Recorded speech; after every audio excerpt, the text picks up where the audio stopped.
मुट्ठी में कुछ सपने लेकर भरकर जेबों में आशाएं, दिल में है अरमान यही कुछ कर जाएं, कुछ कर जाएं। सूरज सा तेज नहीं मुझ में, दीपक सा जलता देखोगे। सूरज सा तेज नहीं मुझ में, दीपक सा जलता देखोगे। अपनी हद रोशन करने से तुम मुझको कब तक रोकोगे, तुम मुझको कब तक। नमस्कार दोस्तों, स्वागत है आपका एक बार फिर से आपके अपने YouTube channel career study classes 2.0 पर। मैं संदीप यादव लेकर आया हूं फिर से फिजिक्स का सेशन। और आज हम बात करेंगे जो हम पिछली क्लास में पढ़ चुके हैं उससे आगे। हम पिछली क्लास में क्या क्या जान चुके हैं। अगर अभी तक आप लोगों ने हमारी वो वीडियो नहीं देखी है और जाइए उनको देख कर आइए, तब तक हम इस पर डिस्कस कर रहे हैं। हम पिछली क्लास में पढ़ा चुके हैं आप लोगों को साइंस का। पहली क्लास में हमने आप लोगों को इंट्रोडक्शन दिया। इंट्रोडक्शन देने के बाद हम लोगों ने फिर प्रकाश का परावर्तन पढ़ा, अपवर्तन पढ़ा, हमने पढ़ा दर्पण कितने प्रकार के होते हैं, दर्पण से रिलेटेड घटनाएं पढ़ी, समतल दर्पण क्या होता है, उत्तल दर्पण क्या होता है और अवतल दर्पण क्या होता है उसके बारे में। उसके बाद हमने जाना कि पृथ्वी में बनता कैसे है, पृथ्वी में बनना सीखा। उसके बाद हम लोगों ने सीखा यूवीएफ में रिलेशन, कि किस तरह से दर्पण के केस में यूवीएफ के रिलेशन की पूरी डेरिवेशन की हमने, किस तरह से निकल के आता है 1/f बराबर 1/b प्लस 1/u। आज हम उससे आगे पढ़ने की कोशिश करेंगे। हम आज पढ़ेंगे क्रिटिकल एंगल। क्रिटिकल एंगल यानी कि क्रांतिक कोण क्या होता है। क्रांतिक कोण क्या होता है आप लोगों को पहले चित्रकारी से समझाने की कोशिश करते हैं, उसके बाद इसकी डायरेक्ट डेफिनेशन लिखेंगे। डायरेक्ट डेफिनेशन क्या होती है पहले इससे समझिए। आपको पता है ये कोई पृष्ठ है, ये कोई पृष्ठ है, आपको पता है इस पर, इसी पृष्ठ पर प्रकाश का परावर्तन होता है और इसी पृष्ठ पर प्रकाश का अपवर्तन भी देखने को मिलता है। जब ये पृष्ठ पारदर्शी होता है, मतलब आर पार देखा जा सकता है, उस केस में हमें पता लगता है क्या होता है, अपवर्तन की घटना निकल के आती है। जब इसका एक भाग लेपित कर दिया जाता है, जिसका एक भाग लेपित कर दिया जाता है, तब आपको पता है तब किस भाग कौन सी घटना निकल के आती है, प्रकाश का परावर्तन। उसके बाद हम सीख रहे हैं क्रांतिक कोण क्या होता है। अगर किसी प्रकाश की किरण को इस प्रकार इस एंगल से आपतित कराया जाए, कराने के बाद आपको पता है ये वाली पॉइंट जो होता है इसे अभिलंब बोलते हैं। उससे टकराने के बाद आपको पता है प्रकाश की किरण अगर नीचे जा रही है, इस वाले एंगल को लगातार इस प्रकार घटाते चले जाएं, इस प्रकार इस वाले एंगल को बढ़ाएं और इस वाले एंगल को लगातार घटाते चले जाएं। और एक कंडीशन ऐसी है कि ये वाला कोण इसी माध्यम में बन जाए। इसी माध्यम में जब ये वाला एंगल बन जाएगा तभी ये इसी घटना को बोलते हैं क्रांतिक कोण। क्या बोलते हैं? क्रांतिक कोण। अब हमें इसे लिखते कैसे हैं, हम इसे लिखते कैसे हैं, चलिए देखते हैं। जब अपवर्तन कोण का मान, जब अपवर्तन कोण का मान 90 अंश हो, तब जब अपवर्तन कोण का मान 90 अंश हो तब आपतन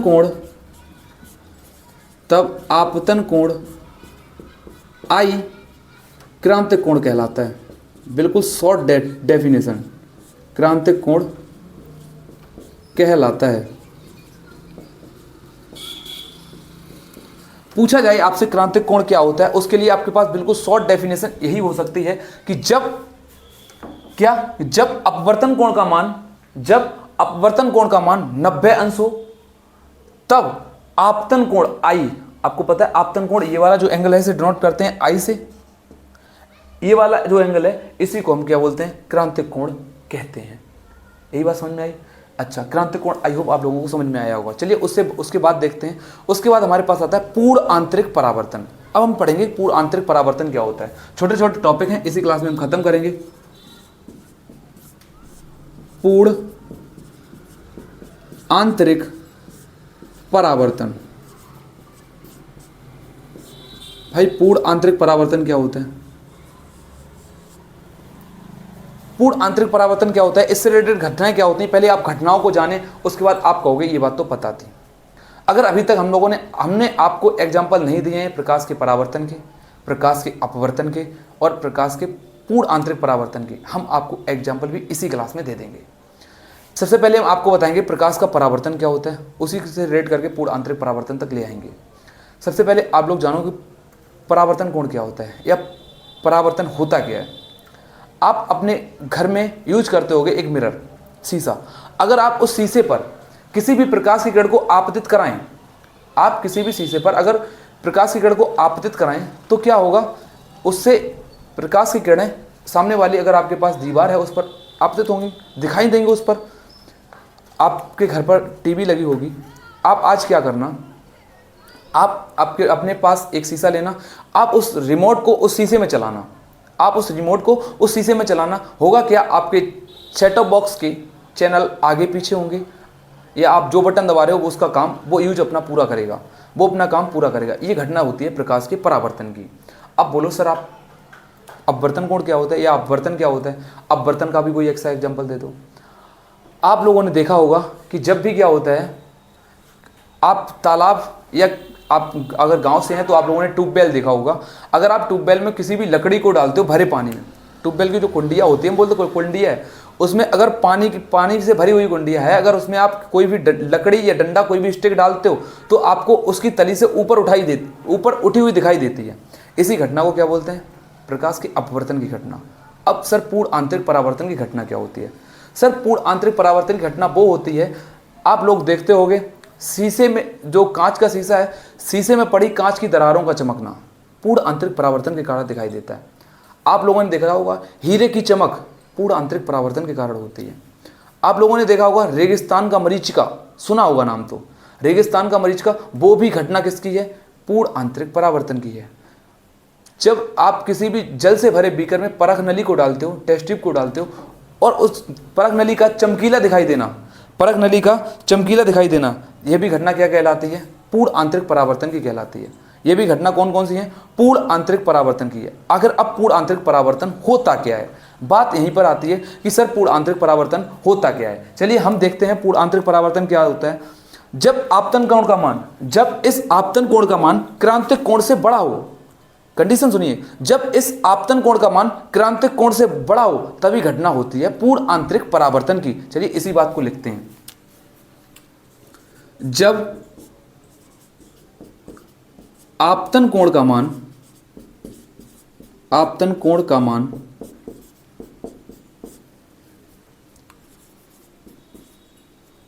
क्रांतिक कोण से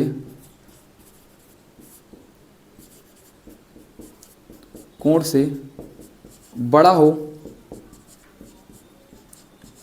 तब